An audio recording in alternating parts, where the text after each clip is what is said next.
বুলি নহয় বহুত দিনৰ পৰা আমাৰ ৰৌতা সমষ্টিত UPPLত যোগদান হৈ আছে।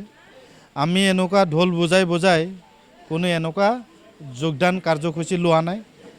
আজি বহুত অন্য জনগোষ্ঠীৰ পৰা আমাৰ UPPL দলত যোগদান হ'বলৈ আহিছে। তেখেতসকল নিজৰ ইচ্ছামতে ৰৌতা সমষ্টিত যে অন্য দলে জিকিব নোৱাৰে, ৰৌতা সমষ্টিত যে মানে UPPL দলে জিকিব, তেখেতসকল আজি খুব নিজৰ ইচ্ছাৰে UPPL দলত যোগদান কৰিব আহিছে। যিসকলে যোগদান কৰিব আহিছে তেখেতসকলক মই স্বাগতম জনাইছোঁ, তেখেতসকলক ৱেলকাম জনাইছোঁ।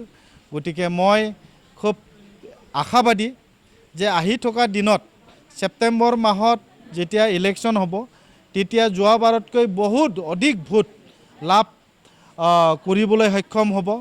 গতিকে মই বিশ্বাস আৰু বাঢ়িছে যে আমাৰ ৰৌতা সমষ্টিত সকলো জাতি জনগোষ্ঠীয়ে UPPL দলক এতিয়া আঁকোৱালি লৈছে। এতিয়া বিশেষভাৱে ইয়াত BPF দলৰ পৰা কিছুমান কংগ্ৰেছৰ আছিল আৰু কিছুমানে কৈছে যে BJPৰ সমৰ্থন আছিল। চাওক, চৰকাৰ গঠন কৰিবলৈ 21টা লাগে। আমাৰ হিচাপত এতিয়াও 26টাৰ পৰা 28টালৈকে ইতিমধ্যে আমাৰ খুব এটা পজিটিভ, খুব এটা আমাৰ ভাল পজিশ্যনত ইতিমধ্যে আগবাঢ়ি আছে। গতিকে আশা কৰিছোঁ যে মেজিক নাম্বাৰ লৈ আমি চৰকাৰ গঠন কৰাটো নিশ্চিত হৈছে। চাওক, আমি সদায় বিচাৰোঁ আৰু আমি সদায় পজিটিভ যে যদি জাতীয় সংগঠনবিলাকে যদি একত্ৰীকৰণ কৰাটো বিচাৰিছে তাত আমি সদায় পজিটিভ, সদায় আমি এখোজ আগবাঢ়ি যোৱাৰ ৰেডি আছোঁ।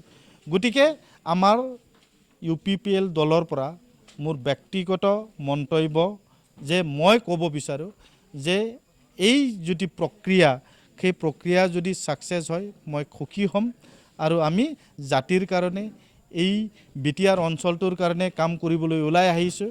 গতিকে আমাৰ BTR অঞ্চল ভৱিষ্যত উজ্জ্বল হওক, BTR অঞ্চলত আৰু কাম কৰিব পৰা শক্তি আমাৰ মাজত আহক, তাকেই কামনা কৰিছোঁ। যিসকল আমাৰ জাতীয় সংগঠনবিলাকে এই প্ৰচেষ্টা লৈছে তেখেতসকলক মই ধন্যবাদ জ্ঞাপন কৰিছোঁ আৰু তেখেতসকলৰ যি উদ্দেশ্য সফল হওক মই কামনা কৰিছোঁ। BTR ইতিমধ্যে হৈ গ'ল আৰু BTR হোৱাৰ পিছত ইতিমধ্যে আমাৰ শোণিতপুৰ, বিশ্বনাথ আৰু গহপুৰৰ ভোটাৰসকলে BTRত ভোট দিব।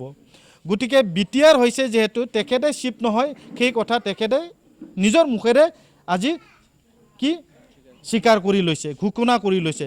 গতিকে ৰাইজ বুজি পালে যে BTR মানে প্ৰমোদ বড়ো ডাঙৰীয়াৰ নেতৃত্বত চৰকাৰ গঠন হ'ব।